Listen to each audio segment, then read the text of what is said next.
Assalamualaikum warahmatullahi wabarakatuh. Sobat pelatihan yang dirahmati oleh Allah, kemarin kita sudah belajar tentang materi prinsip asesmen pembelajaran. Kali ini kita akan melanjutkan dengan membahas tentang bagaimana mengolah hasil asesmen itu. Apakah sudah siap? Mari kita akan bahas bersama-sama.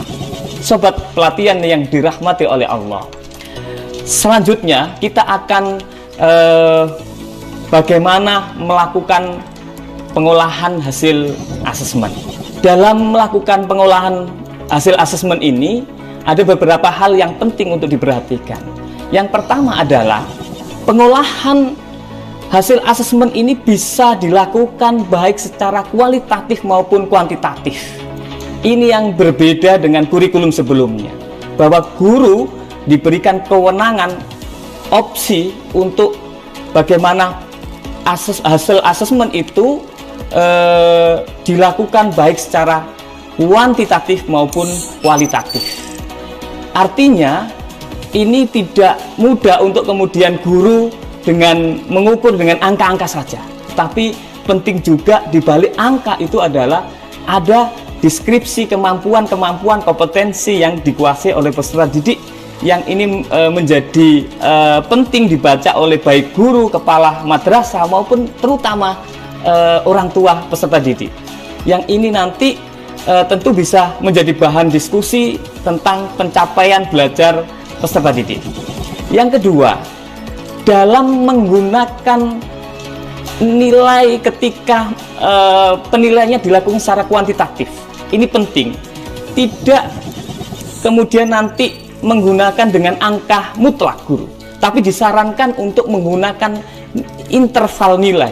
Jadi bukan menentukan capaian misalnya itu 75 begitu, tidak, tetapi bisa menggunakan ring atau interval nilai dari misalnya 70 sampai 80. Ini ada keluasan fleksibilitas di situ untuk bagaimana siswa satu dengan yang lainnya memiliki kesempatan untuk menguasai sebuah materi ini dengan tidak dipatok pada nilai tertentu.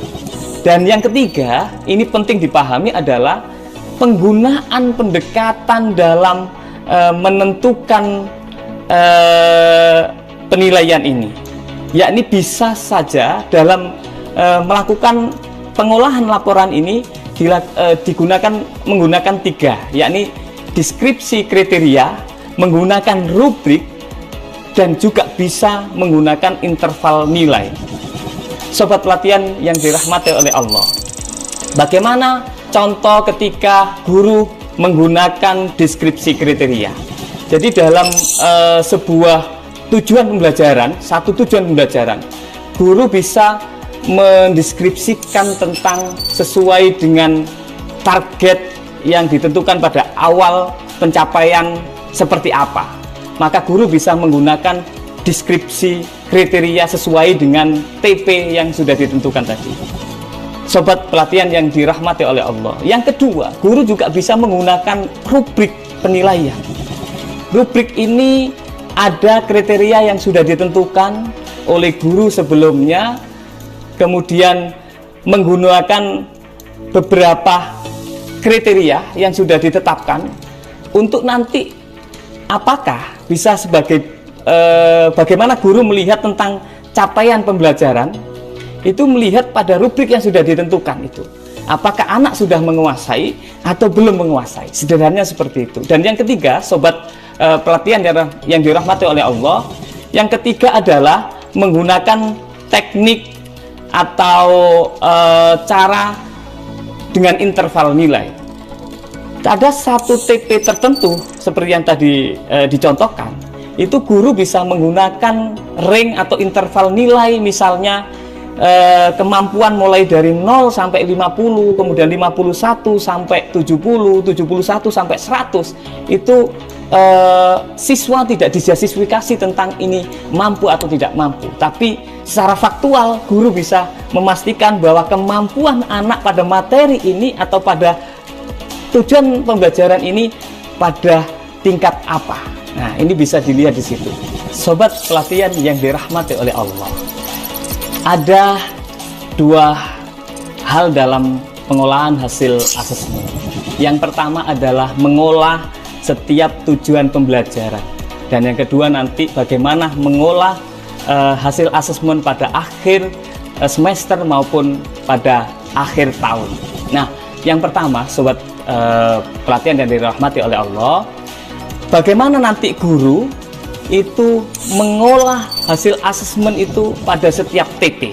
Jadi setiap akhir tujuan pembelajaran nanti akan dilakukan asesmen sumatif, dan guru bisa melakukan ini setiap tujuan pembelajaran maupun beberapa tujuan pembelajaran. Tapi lebih mudahnya mungkin bisa dilakukan pada setiap tujuan pembelajaran. Nah, ini kewenangannya ada pada guru.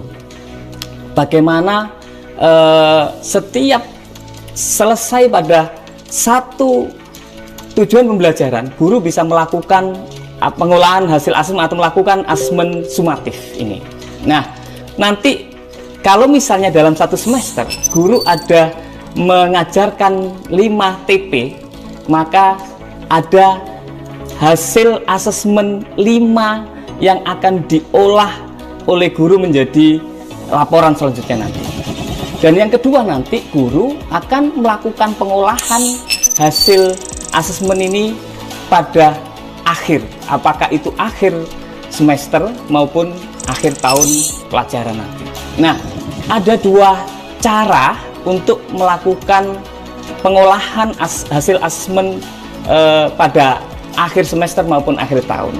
Cara yang pertama itu adalah cara bagaimana guru mengolah penilaian ini dalam bentuk kuantitatif atau dalam bentuk angka-angka.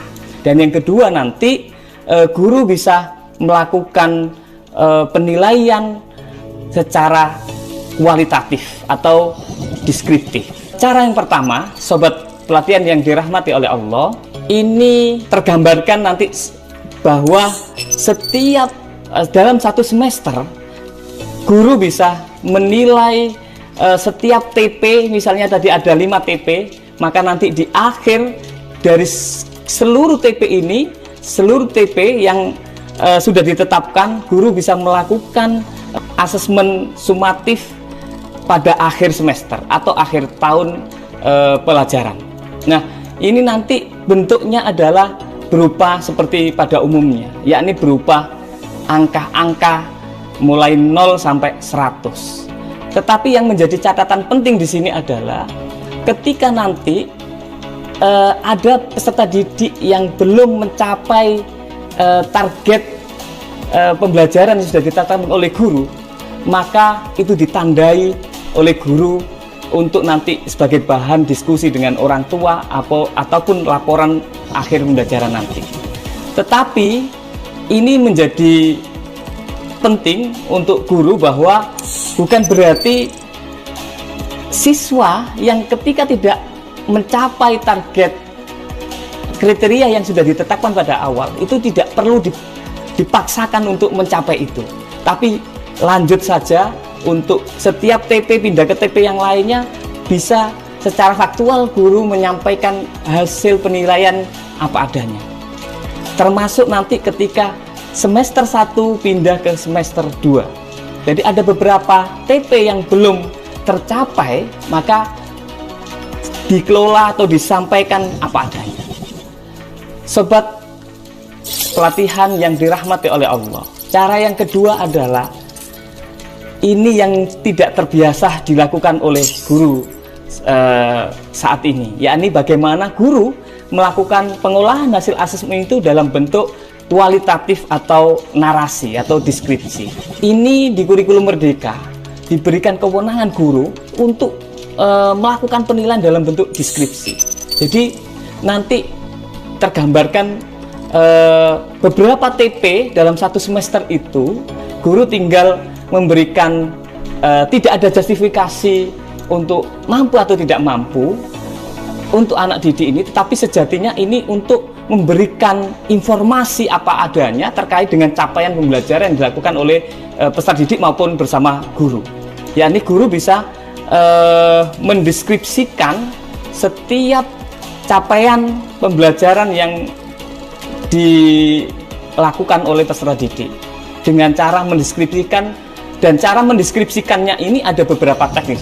Bagaimana caranya nanti bisa digambarkan ketika akhir semester rapot hasil asesmen ini secara kualitatif maupun kuantitatif. Sobat pelatihan yang dirahmati oleh Allah, kita sudah mempelajari tentang bagaimana mengolah hasil asesmen pembelajaran. Semoga ini menjadi gambaran bagi kita semua, para guru, untuk pembelajaran pada kurikulum Merdeka ini. Semoga bermanfaat. Wassalamualaikum warahmatullahi wabarakatuh.